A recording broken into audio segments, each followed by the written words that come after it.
Okay, so CEO kita ni adalah seorang anak jadi Perlis yang mana dilahirkan di Perlis pada 2 Julai 1970. Ada kat sini tak yang bayar-bayar ada? Oh, sebelah ada. Sebelah ada kan? Okay, so nama beliau adalah Harith Beijing. Dia ni dah ada pengalaman dalam bidang networking dan trading ni lebih daripada 25 tahun lah. So dalam olah global ni kita memang beruntung sebab kita ada CEO ataupun founder yang ada ilmu dalam dua-dua bidang. Dalam bidang trading dan juga dalam bidang multi level. So bila ilmu yang dia ada untuk pengalaman yang dia ada tu senang dia nak buat sistem yang mudah untuk jana. Nanti Cik Zul akan tengah lagi lanjut lah pasal plan marketing dan sebagainya. Okey, dan daripada situ juga dalam bidang trading dia dah ada 3 outlet fizikal yang mana yang nama Ashrifah Jaya tu lah. Yang sebelum tu saya lah tapi lain sikit sebab AI. Kan? So dekat tadi kita ada 3 outlet fizikal, satu dekat sebelah ni apa nama Ashrifah Jaya Seraya, satu lagi Ashrifah Jaya, ada satu lagi Ashrifah Jaya di Bertam. Dia outlet yang sama lah. Kedai kurma, orang panggil dia Tokian Kurma. Kalau orang panggil tanya Arif mana? Arif Kurma. Kenal lah. Okey. Kemudian setelah kita punya CMO lah, Cik Zulkifli Binti. Beliau ni berkelulusan dalam bidang accounting daripada Sussex University of London. Dan beliau mempunyai pengalaman dalam bidang networking ni sejak zaman dia study lagi.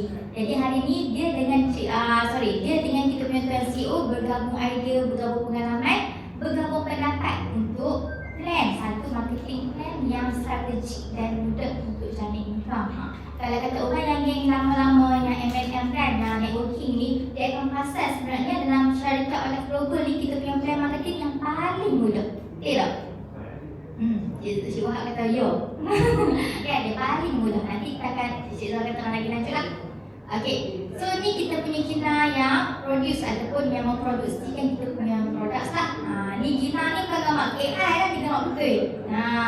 Gina ni berada di Junjung Kulim. Nama dia First Grade Resources. Boleh check dalam Google. Nama dia First Grade Resources. Yang mana Gina ni dah mendapat segala pengiktirafan GMP, halal, mesti ISO dan sebagainya. Jadi untuk buat produk di Gina ni bukan calang-calang produk, hanya produk yang terpilih saja yang boleh buat. Yang mana dia tengok bahan-bahan tu, kita tak akan gunakan bahan yang tak boleh pasti COA lah. Maksudnya pasti COA tu dia punya keselamatan bahan tu yang tak yang KKM tak marah. Kalau KKM tak bagi bubur, kita tak akan bubur. Contohnya bahan-bahan yang macam mana? Bahan-bahan aktif lah. Contohnya steroid, ANA dan sebagainya.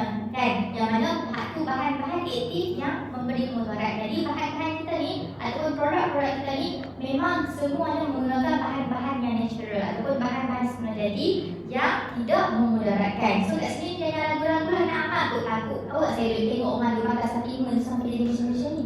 Sebab apa? Sebab dia ambil supplement yang ada produk yang tak berdaftar KM, produk yang apa? Yang ada bahan-bahan terlarang. Walaupun dia bukan bahan terlarang macam mereka apa? Rokok ke apa kan, tapi bahan-bahan yang tersembunyi. Maksudnya, faham tak? So kat sini memang kita punya produk ni mostly ataupun semuanya menggunakan bahan-bahan natural ataupun semua jadi hasil gabungan buah-buahan dan juga tumbuhan yang lain lah.